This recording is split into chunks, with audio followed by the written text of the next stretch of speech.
guess we can start Yes. binarity. Let's start. So, everybody, welcome again in the main hall.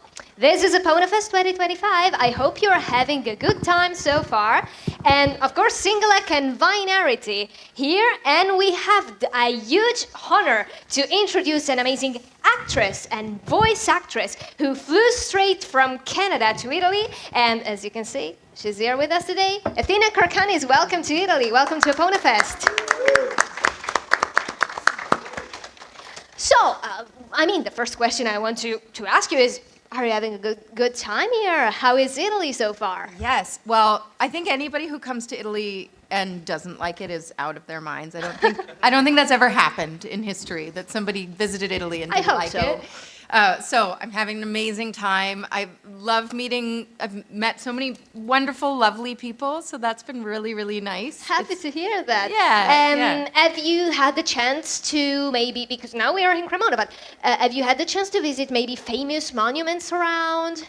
Well, not on this trip. I have been to Italy before. So far, I only arrived yesterday, so I wandered a bit around Cremona, which was beautiful. I don't know if you all have noticed that the whole town smells like flowers. Like you're walking along, and the scent of jasmine or neroli is wafting on the air. I'm like, this magical place. Is this real? Am I walking through a movie set? It's very, very lovely. But I will visit some monuments later in my trip. I'm going to go to Rome. That's very good. It's very nice. Yes. Now, let me read something about you, because you have an enormous career behind you. Oh, okay. Now, Athena, you debuted in 2005 on screen in the Canadian TV series Missing, right? And Sure, yeah. you co-starred in many horror movies, and you interpreted Greystone in 43 episodes of the Manifest series. Yes.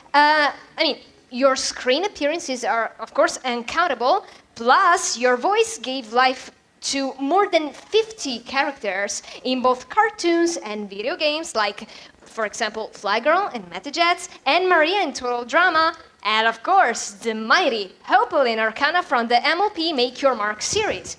I'd really love to ask you, if you attended schools to learn acting, and, of course, voice acting, or if you attended dubbing or theater courses to start. Yeah, I went to a theater conservatory in New York and studied there it was a 2-year program, and I studied there. I wouldn't say necessarily that my career has reflected what I studied in New York, because it was very theater oriented, a lot of Chekhov and Shakespeare, which I did earlier in my career, but later in my career, it's kind of evolved to different things. But it's like a classical base, and then from there you can kind of do anything once you have that training. That's very nice. Would you like to ask her anything in Binarity? So, we started with talking about your past career and other subjects, but since we are, of course, in the My Little Pony team, it's nice if we just focus on that now. So, I wanted to ask you just something about your experience while interpreting Opaline Arcana, and if you have, how's the atmosphere behind the microphone, or if you have any fun details to share during recording or anything. Yeah. We started recording this show really in COVID. So my initial experiences of recording were in my home studio, which was a converted closet that was quickly converted into a recording studio as everybody was kind of frantically trying to find out how they could keep working through the pandemic. So that's how I started it, but we eventually ended up back in studio and even sometimes recording in ensemble. I don't know if you guys know, voiceover stuff is often recorded just by yourself, and then they bring in the other actor, they record by themselves, and then they kind of put it together. Back in the day, we used to do a lot of ensemble recording, which I think is better for performance because the actors can really play off of each other, which we did get a chance to do the character who plays the actor who plays Misty, Bahia Watson, who's wonderful. I adore her. She's so lovely. We got to record together sometimes in studio. Often we'd be patched in from different places because of pandemic or because people, Bahia was traveling for work and she was in New York or LA or something. But we did, when we were both in Toronto, which is where we recorded it, we would be in the studio together, which was really special. I'm 100% sure that in this hall or from home, since we are at the moment live streaming on YouTube and Twitch.tv, there might be people that might want and dream to become actors or voice actors.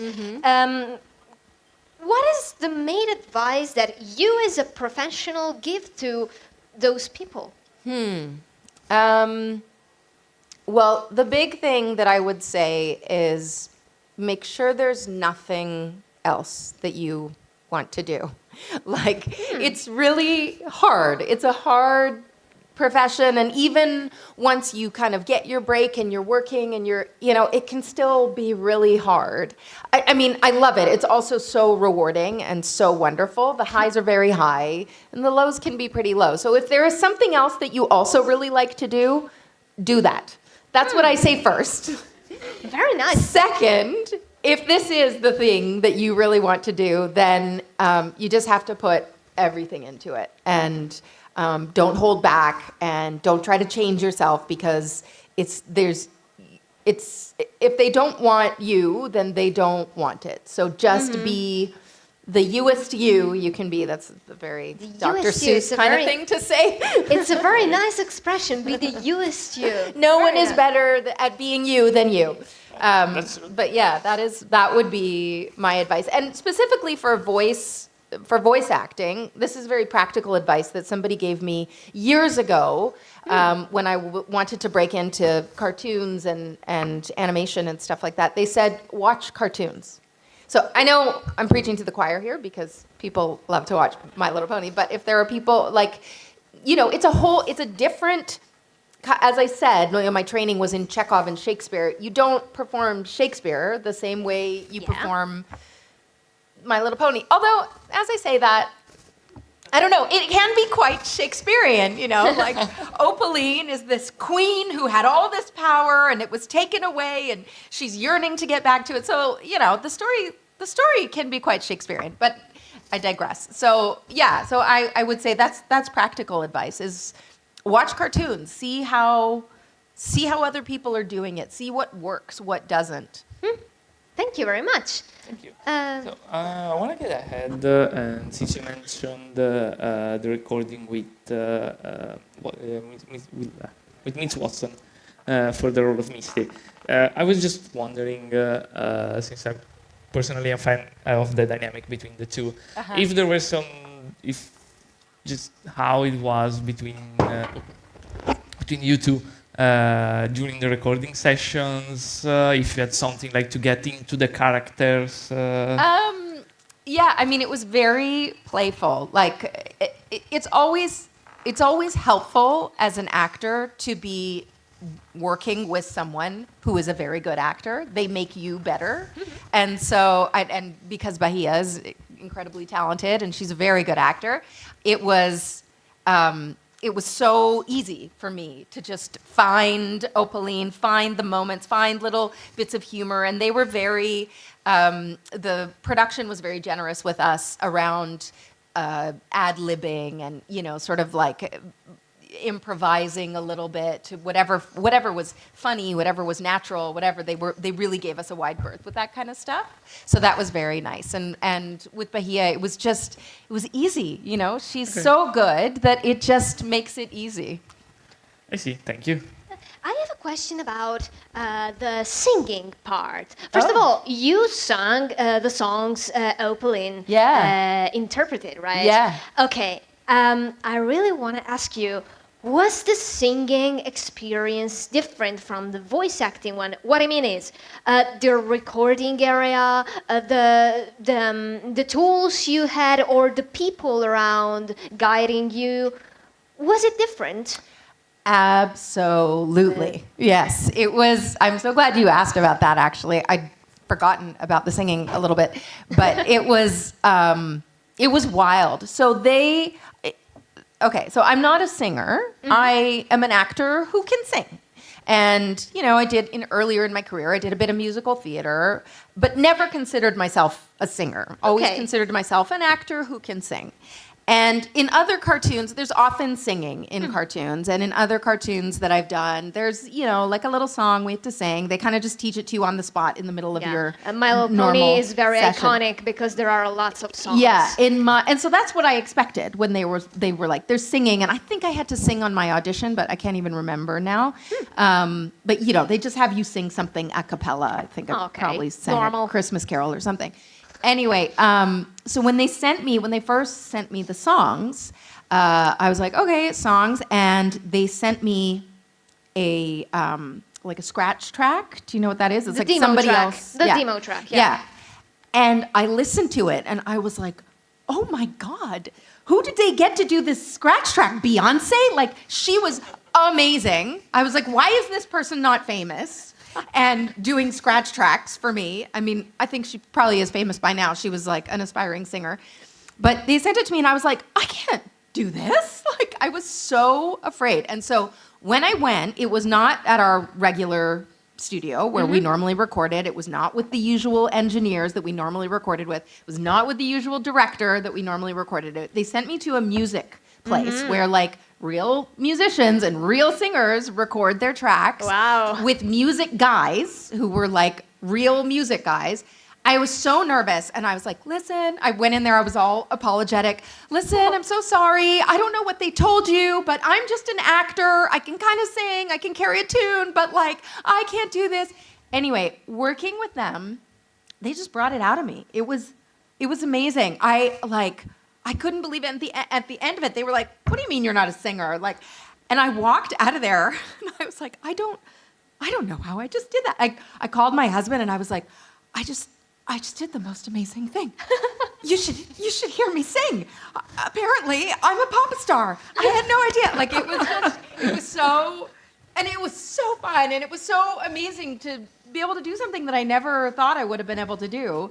You nailed it. Yeah, it was great. It was great. And you know what? It was also Opaline. Like, I was able to leave Athena behind and be Opaline in that moment, who is this badass, all-powerful queen who, like, of course she can sing like a diva pop star. Of course, why not?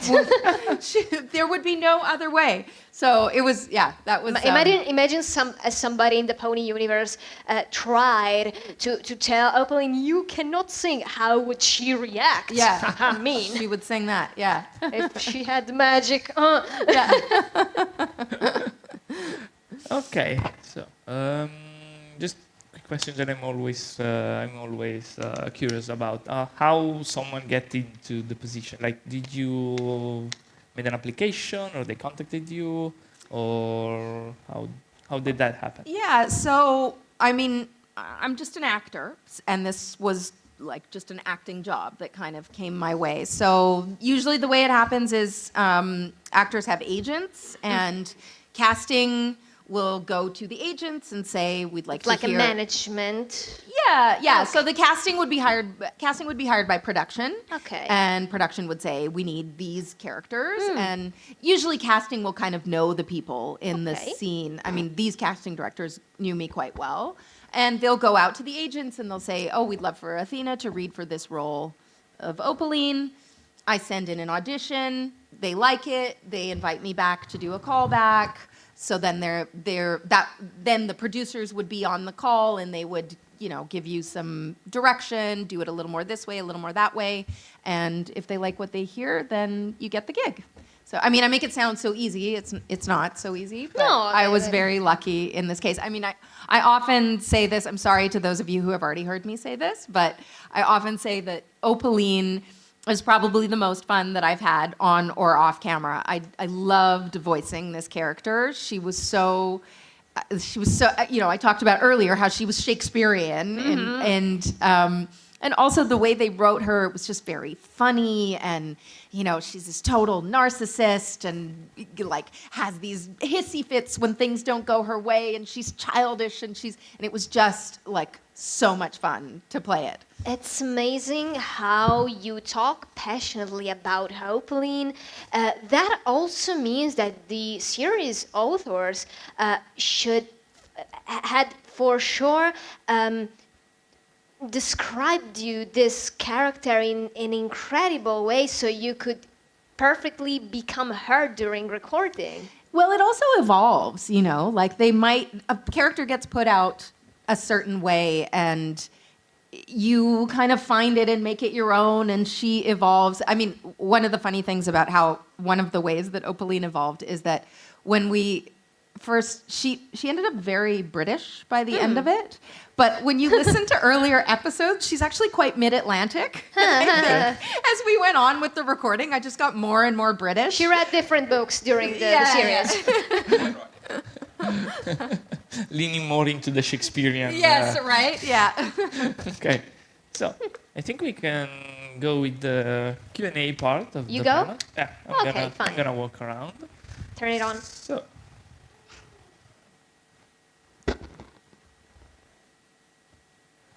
Machines are not okay. machining. okay, no, it was not on. Okay, good. Perfect.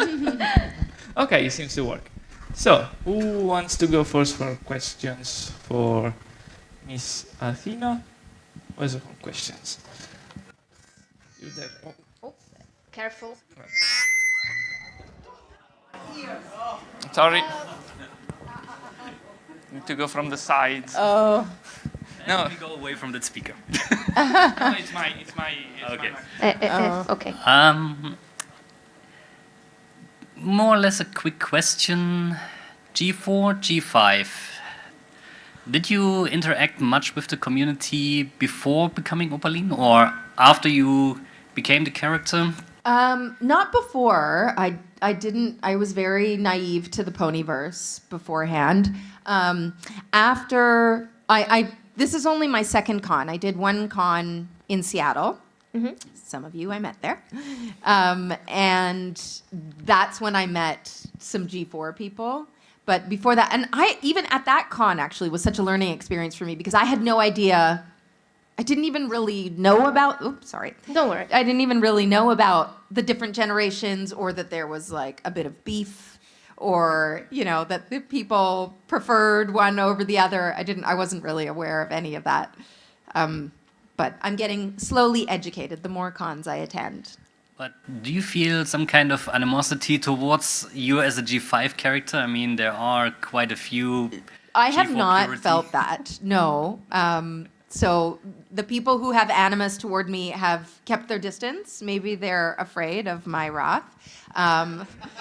But no, I haven't felt that. Everyone's been really lovely. I mean, I know there's a preference. I get it. There's always, I was talking about this with somebody, but there's always, when there's like an original something, or even if it's not the original, because I guess G4 was the fourth generation, but people love the first thing they fall in love with, and then when they see something else, it's always like, oh, it's not as good. So, we'll see. They're making a new Harry Potter series. I'm sure some of you are aware, and I wonder how the Potterheads are gonna take to the new casts and all the new changes. Ooh. Oh, well, maybe you'll like the second one. So, question over there. Careful. Okay. Yes, only the other one. Perfect. So. What was your reaction when you found out that Hasbro decided to scrap the rest of the animated series? Yeah, I was gutted.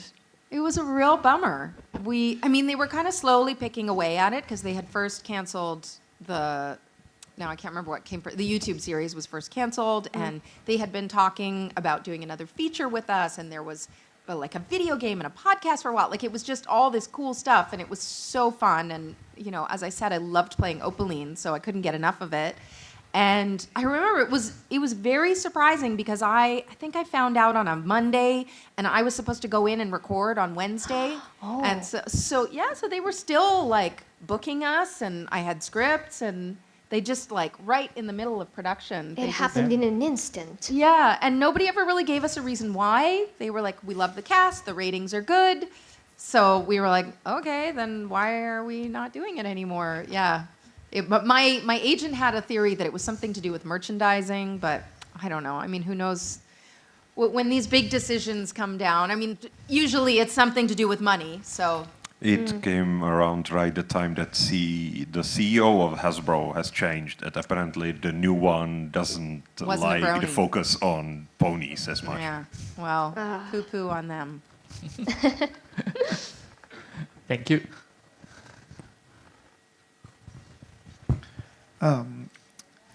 When you record Opaline and when you flesh out the characters, how much do you interact with other people who also flesh out the characters, like writers, directors? Do you interact with people outside of the booth or not that much? Yeah, no, that's a good question. There was always a director on the call and usually a couple of writers. So yeah, they were always like they were always kind of on Zoom. There would be like a big screen and I could see them up there. And it was organic, kind of like, you know, they would, as I was saying earlier, they were very open to ad-libbing and improvising. And so, you know, even on the spot, I would come up with ideas and they'd be like, oh yeah, that's good, do that more, or add a this, you know, it would make them come up with ideas. So it was a very kind of collaborative and organic process, which is another reason that I really loved this job. Yeah, it's really nice to just work with other creative minds in that way, you know, and it always brings out more. Thank you. Anyone has some other questions? Here in front. Perfect.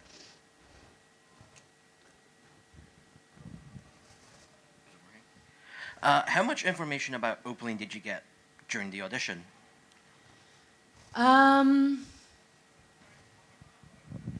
Trying to remember now because it was quite some time ago. I remember that one thing that I really like when I'm auditioning for a character is to have, if they have artwork, like if, you know, so that because I often find that the voice comes to me by looking at the artwork that they've designed or like the concept or whatever. And Opaline, I remember clearly there was no artwork. And in fact, it was well into production that they actually drew her and showed me what she looked like. And it was different before. She was much darker. I was surprised when they landed on this. But I think they thought that was like a little on the nose for her to be dark because she was, you know, dark. Dark, evil. Yeah. So they changed her. And I remember at one point our director telling me, yeah, we're almost done with the artwork, but we're worried that she's too beautiful. And I was like, oh, no such thing. But yeah, they didn't, you know, I think they gave me sort of like a broad shape of her, that she was wicked, that she was evil. I think they referenced Maleficent. Think Maleficent. But, you know, apart from that, it sort of comes with the scripts, with the actor. You kind of come together and you really make her what she is, like this very full, three-dimensional character. Thank you. Here, oh, behind and then up in front. Mentioning seeing the art of your character, do you ever look up like the art that this fandom produces of her? Because there's a lot of it. Yeah, so I didn't before the last con that I went to in Seattle because I had no idea, and somebody told me you should look up the fan art, and I was so blown away and impressed, and it's also just like so heartwarming that, you know, people feel so drawn to her, so moved by her that they want to make art, that they're inspired by her, that she's a muse. He had a question, right? Yep. Good. Yeah, it was him. No, don't worry. I didn't point at you. Don't worry. Hello. I was going to say, we've heard you talk about Shakespearean stuff. Could we maybe hear Opaline do some Shakespeare? Oh. This might be one of the highest moments. Oh boy. Okay. Oh, going back to my theater school days. Can I remember anything? I have some quotes right here if you'd like. Oh, have you? Okay, let me see. Oh, you can't hear me if I do that. Oh, for a muse of fire that would ascend the brightest heaven of invention. That's all I remember. That was incredible.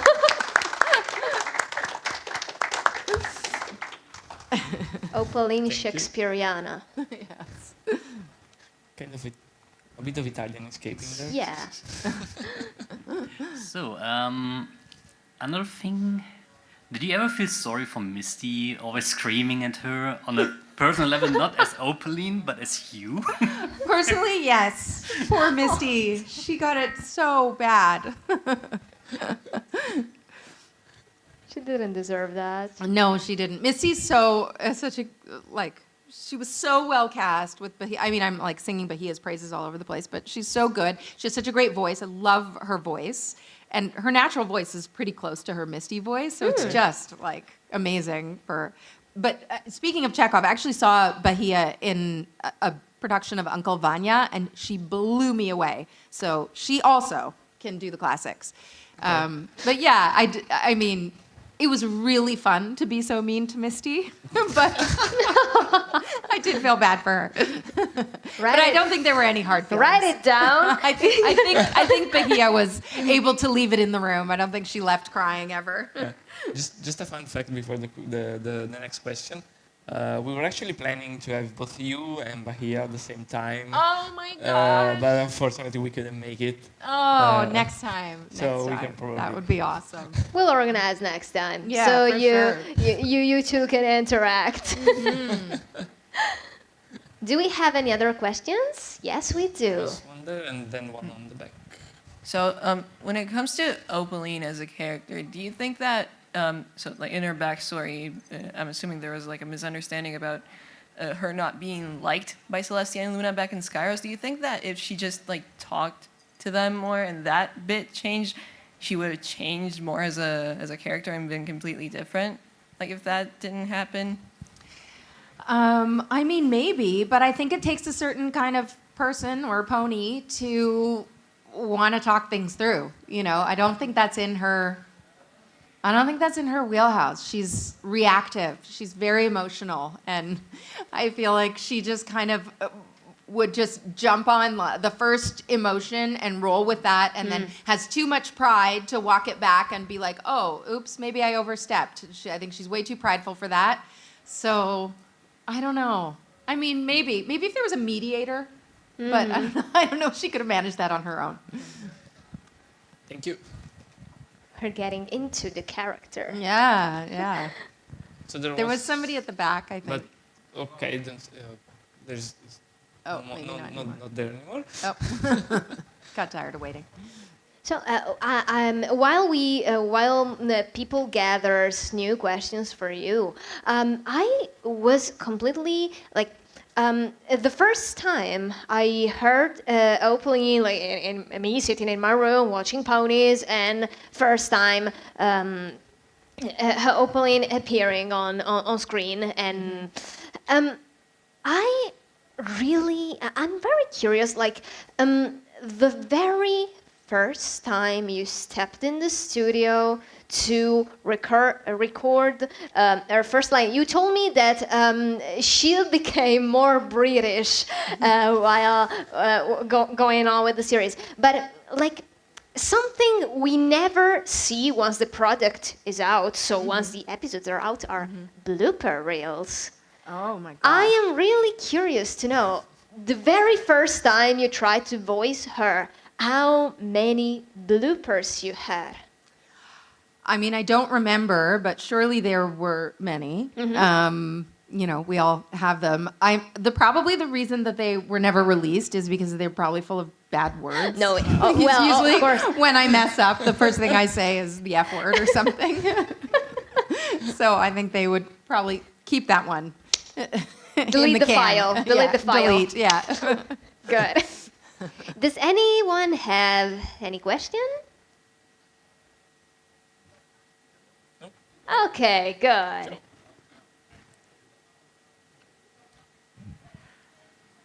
What's another G5 character that you would love to voice? Actually, keep it G4 as well. G4 and G5. Oh boy. I mean, I just feel like everybody, all the actors did such a great job. I can't imagine doing it any better than them. I also kind of think I got the best part because it's so much fun to play the villain. Yeah, I don't know. I mean, Misty's pretty great, but he did such a great job. I couldn't do better than that. We said we talked about the singing, the fact that Opaline sings 2 songs, right? Am I right? 2 songs exactly. Imagine this. Picture this. You have to sing any kind of song existing in this planet, in our music history, but voiced by her, voiced by Opaline. What song would you choose? What song? Oh,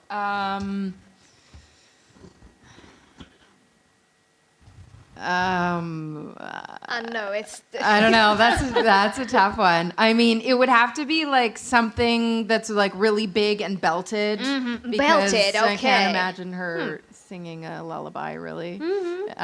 Makes sense. And to add to, you were saying that I had those 2 songs. So the person who asked about when they canceled it, I also had more songs that I was scheduled to record, which I was like, oh, I can't wait to go do that again now that it's not scary anymore and I just feel like a diva. Our Yeah. heart. I know. So those songs will never be heard of Opaline's. Yeah. But Hope it is the last thing that dies. We Yes. hope, maybe. yeah. Okay, so we can. Yeah, so you touched on it briefly just there. If you can say, do you know any more about Opaline that we never heard about? Like any things you were told ahead of time that didn't materialize, or? I don't know if I can think of anything that didn't end up in the show. No, I wish I could make up something really saucy right now. But I'm still a bit jet lagged, so my brain's not working that well.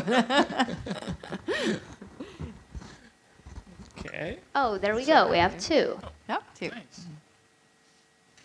Thank you. As a voice actor, are you allowed to change like certain aspects of the character you voice? So, for example, like certain lines they speak, or maybe their like personality. Yeah, I mean, it definitely depends on the production.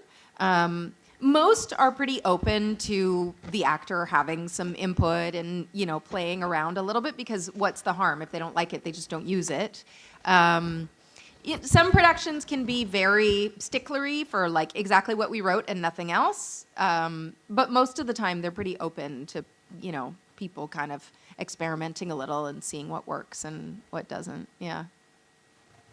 Which is, I mean, that's why they brought us, like we're creative people, like we're not robots. So You're artists. So it makes sense, Exactly. yeah, to let's collaborate a little, yeah. And this show was good about that. And it seems like usually the most fun parts are the one improvised from what I can gather online. Yeah, so yeah, From any show or any, Absolutely, yeah. any film. 2 questions. ahead. After being cast as Opaline, did you watch any of the G4? I did watch a little bit just to get an idea of the tone. But I also that's kind of a double-edged sword for actors, is that you sometimes want to sort of find the perfect balance between doing your research and getting a sense of tone and sort of getting an idea of where it needs to sit, but also you want your performance to be original and organic, and so you don't want to end up sort of like emulating what someone else did, because then it's just sort of like tired. This is interesting. Yeah, I never thought it's kind of a about that. fine. It's kind of a fine balance that you. And a bit of a classic Gone question. Do you have a favorite pony? Beyond Opaline, that is. Beyond Opaline. I like Pinkie Pie. Oh. She is liked by lots of people. Yeah. From one side to another.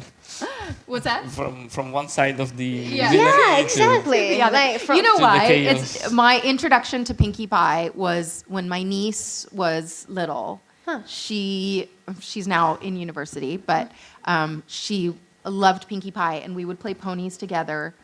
I have this hilarious video of her in the bathtub with all her ponies lined up, and Pinkie Pie was her favorite. And it was just, they didn't live in the same place as me, so I didn't get to see her that often. And, I was a very doting auntie.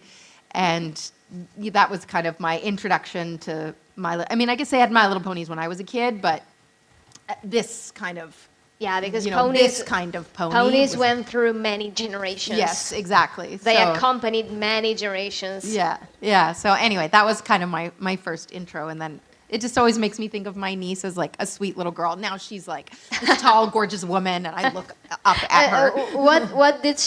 How did she react when you actually voiced a character from My Little Pony? Well, then she was older, so it was Okay. less cool for her. Okay, it's okay. But I it's did. okay. I voiced this show.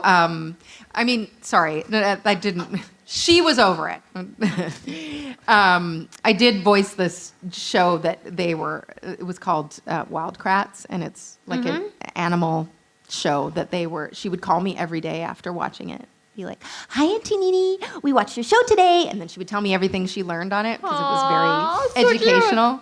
Yeah, but she unfortunately did not remain a pony fan. Oh, it's She's fine. missing out. It's okay. I will tell her.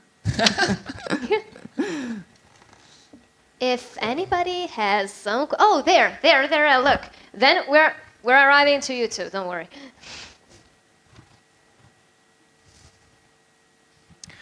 Hello. Thanks for coming. When you were auditioning for Opaline, did you use any reference points? And did these evolve as you kind of damn it. Evolve as you got more into the character? Yeah. So the reference point I mentioned earlier, the reference point that they gave me was Maleficent, which I actually hadn't seen the movie at that point. I just recently watched it. It's very good. But I watched a bunch of clips to get an idea, and I was like, okay, I get it. I get what this villain is. And went in with that, and it did evolve. I was talking earlier about how my accent evolved, which is kind of embarrassing, actually. It speaks to my inconsistency as an actor, but I was joking about how if you listen to or watch earlier episodes, she's got this very mid-Atlantic accent, and it kind of moved more and more toward like full-on British by the end of it. But it was just, I don't know, that just felt right for her. It felt like I just wanted to sink into, maybe it's more like the royal, I don't know what it was, but it just felt right.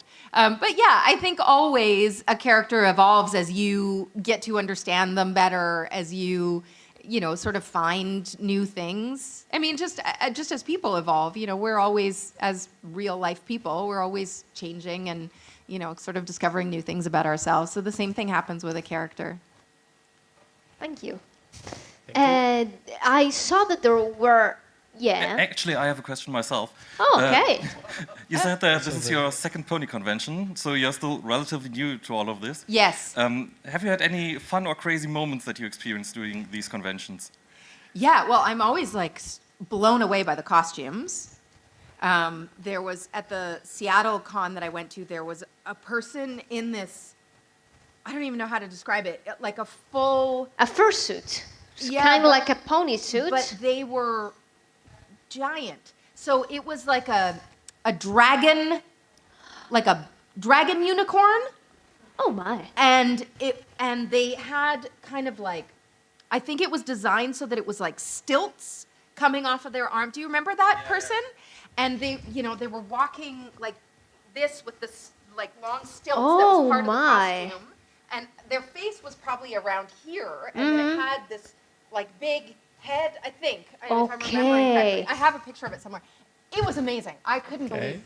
And they wore that thing all day, which probably was not the most comfortable. And all handmade. All handmade, like just blew me away. It was amazing. So the costumes, definitely, like very impressed with the costumes and just, that I think that creativity is like super fun.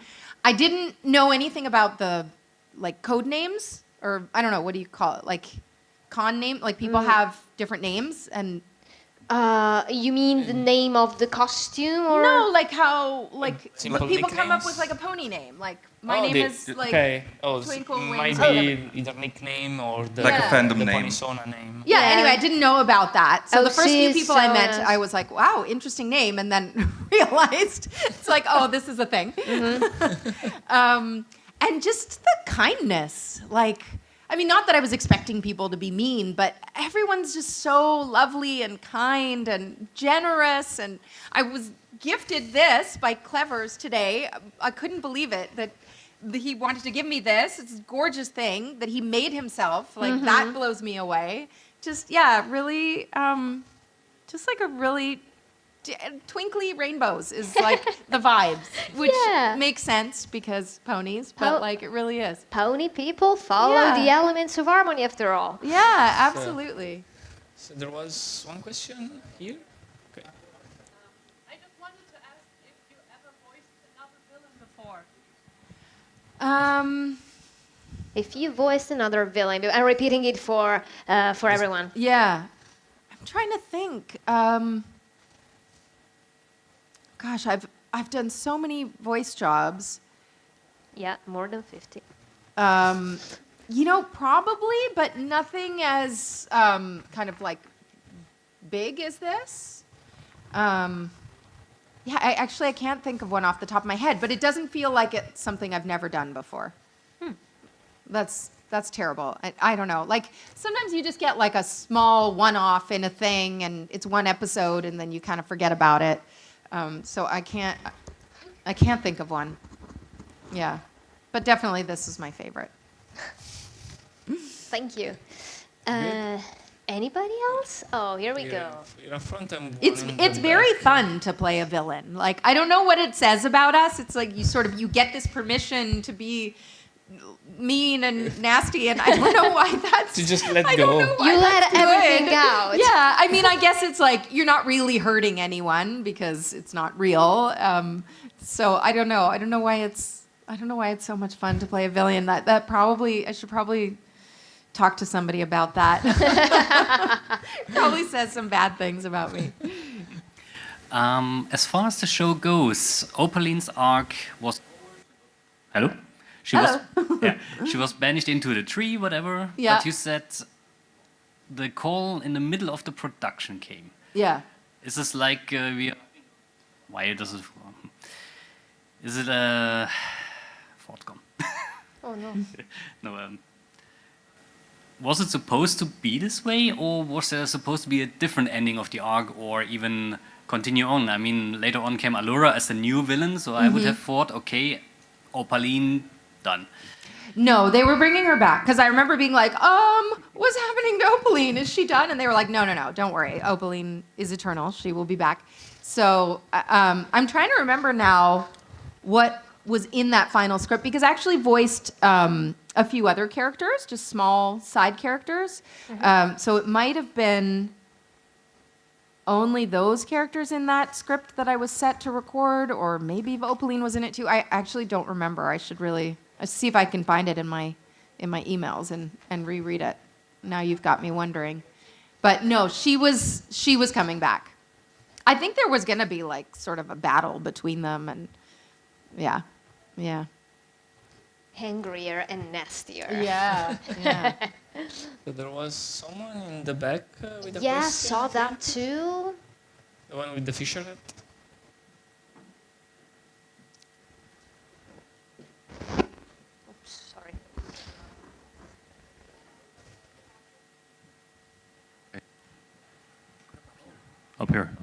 Over here. Okay. Hi. Did Hasbro ever disclose what the final story arc was going to be for Opaline? No, it was really abrupt and impersonal, and they were like, great job, all the actors were great, and the show was doing well, but we're canceling it. And like, no other information, no, I mean, that's honestly unfortunately. This is why I say, if there is something else you want to do with your life, don't choose acting. It's kind of, the business is kind of brutal, so they don't owe you any explanation or apologies. They're just like, it's done, you know. Mm-hmm. Don't pass craft on the way out, like, goodbye. Understandable. Yeah, I mean, it's too bad for the fans, for the, like all the people who loved it. I mean, I think it's amazing the way that pony fans have found a way to, keep it alive. It's pretty I'm just amazing. so sorry that you got such a message like, yeah, everything was good, but... Yeah, but we're still canceling it, yeah. I don't know, it doesn't feel... I mean, the canceling itself of the show doesn't quite feel right, but this message is even... Yeah. I don't know how to describe it myself. Yeah, because you do, I mean, as like, humans, thank you, you were amazing, but... Yeah. Goodbye. Yeah, we always want an explanation, we don't... It's hard to just take, oh, goodbye, like, well, why? What happened, But that is, unfortunately, the business. It's okay. Mm-hmm. Questions? Any other few last questions? Yeah, if anyone has any last question for our Athena here, feel free. Or if you have it. And if you haven't, what's going to happen? Well, it seems this... okay, good. Okay. Run for your life. Oh, that was fast. Careful. That was so fast. Given you and Bahia as a good team, any potential future collaborations that you're in another show together? Oh, I wish. I don't know. I mean, it's funny because this industry is such a small world, and you kind of think when you finish a project and you say goodbye to people, and it's hard because you become very close to people very quickly. That's just, I don't know, it's kind of the culture of it, and I guess, artists are all like emotional people, and we're very open, and so we like really glom onto each other, and you kind of think like, well, I guess I'll never see this person again or whatever. I mean, not so much with Bahia because she lives in Toronto and so do I, but mostly I'm talking about when I shoot something somewhere else and everybody lives somewhere else and we all come together and make this thing together and get very close and then it's over and we think we'll never see each other again. But, you never know. Like, it's a small world. I have then come across people again being like, wow, like, here you are, So, but yeah, I would love to work with Bahia. I think she's so talented. I'm her biggest fan. That's great and so sweet. Okay. Thank you so much, everyone, for coming out. It's so lovely to talk to you all, and your questions are all so thoughtful. And Thanks to you, Athena, for accepting the invite and coming here in Italy at EponaFest 2025. Really, it was a huge honor. It is a huge honor, and we are not seeing you here just in this panel. There is something else coming. yes. The last panel of today. Yes, which is gonna be fun. Yeah, so be sure to be here at 4:30. I have to check the con guide. Does everybody have the con guide? I don't. I have it right now. So yeah, it's going to be in a few hours. Great. So Thank you, Be sure everybody. not to miss it. We'll see you all then. See you.